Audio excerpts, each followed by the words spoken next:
আসসালামু আলাইকুম, কেমন আছো তোমরা সবাই? আশা করছি যে যেখানে আছো সবাই সুস্থ আছো। আমি শাপলা কিচেন অ্যান্ড ব্লগে আরও একবার তোমাদেরকে স্বাগত জানাই। আজকে আমি বড়োর একটা শুকনা বড়ইয়ের গুঁড়ো দিয়ে একটা আচার তৈরি করে দেখাবো। আর আমি যত প্রকারের আচার খেয়েছি তার মধ্যে এটাই ছিল বেস্ট, তাই তোমাদের সাথে শেয়ার করতে আসলাম আমি কিভাবে এই আচারটা বানাই। সেটাই অনেকেই অনেকভাবে বানায়, তবে আমি কিভাবে বানাই সেটাই শেয়ার করব আজকে। আশা করছি তোমাদের ভালো লাগবে, আর ভালো লাগলে অবশ্যই লাইক, কমেন্ট এবং শেয়ার করে দেবে। আর চলে যাই মূল রেসিপিতে। আমি একটা কড়াইতে নিয়ে নিলাম পরিমাণ মতো সয়াবিন তেল। এখানে তোমরা সরিষার তেলও ব্যবহার করতে পারো। তো আমি সয়াবিনটাই দিয়ে দিলাম। তারপর একে একে গোটা মশলাগুলো দিয়ে দিব। এখানে আমি দিয়ে দিয়েছি এলাচ 3টা, দারচিনি 3-4টা, আর 2 টুকরা তেজপাতা আমি এভাবে চিড়ে দিয়ে দিয়েছি। ওগুলোকে নেড়ে চেড়ে এর মধ্যে পানি দিয়ে তার মধ্যে আমি দিয়ে দিলাম চিনি। আর চিনির পানিটা যতক্ষণ না গলতে শুরু করবে, মানে সম্পূর্ণ গলে যাবে, ততক্ষণ আমাদেরকে অপেক্ষা করতে হবে। আর এভাবেই রান্না করতে হবে। আমার আরও একটু পানির প্রয়োজন আছে, আমি পরে সেই পানিটা ব্যবহার করব।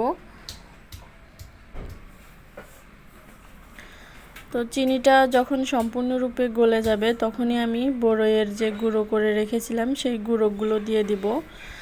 এই বড়ইটা আপনারা যদি বেশি হয় মেশিনে ভাঙিয়ে আনতে পারেন, অথবা হামানদিস্তায় গুঁড়ো করে নিতে পারেন, অথবা শিলপাটায়ও গুঁড়ো করে নিতে পারেন। আমি ব্লেন্ডারে ব্লেন্ড করে নিয়েছি। আপনারা যদি ভয় পান তাহলে অন্য পদ্ধতিগুলো ব্যবহার করতে পারেন। তো আমি বড়ইয়ের গুঁড়োগুলো দিয়ে দিলাম, আর দিয়ে দিব পরিমাণ মতো পানি।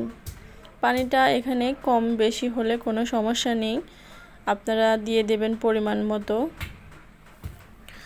তো এই যে আমি পানিটা দিয়ে দিয়েছি। এখন পানিটা এভাবে জাল করে একেবারে শুকিয়ে নিতে হবে। আপনাদের যদি মনে হয় যে এই পানি আরেকটু লাগবে তাহলে আরেকটু দিয়ে দিতে পারেন। আর এখানে মিষ্টির পরিমাণটাও দেখে দিতে পারেন।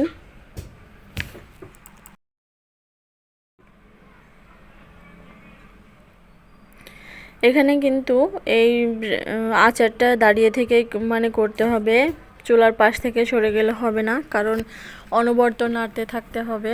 আর নাড়া বন্ধ হয়ে গেলে কিন্তু নিচে থেকে ধরে যাবে। তাই চেষ্টা করবেন এটাকে একটু ধৈর্য ধরে চুলার পাশে বসে থেকে এভাবে নাড়াচাড়া করে এই রেসিপিটা করতে।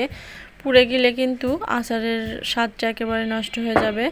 তো আমি নামানোর আগে গরম মশলা আর পাঁচফোড়ন ভেজে গুঁড়ো করে রেখেছিলাম, সেটা দিয়ে দিলাম। এই তো আমার আচারটা রেডি হয়ে গেছে। ঠান্ডা হয়ে যাওয়ার পরে আমি এটাকে সার্ভ করে নিয়েছি। এটা এরকম হয়েছে। এটা যে কত মজা, আপনারা বাসায় ট্রাই না করলে বুঝতেই পারবেন না। বাসায় ট্রাই করবেন অবশ্যই। আর এটা কিন্তু জলপাই দিয়েও করা যায়। তো কেমন লাগলো কমেন্ট করে আমাকে জানিয়ে দিও। আর আজকের রেসিপিটা যদি ভালো লেগে থাকে অবশ্যই লাইক, কমেন্ট এবং শেয়ার করে দেবে। আর আমার চ্যানেলে নতুন হয়ে থাকলে চ্যানেলটাকে সাবস্ক্রাইব করে পাশে থাকা বেল বাটনটিও অন করে দেবেন, যাতে পরবর্তীতে এরকম সহজ কোনো ভিডিও আপলোড করলে নোটিফিকেশন আপনাদের কাছে পৌঁছে যায়।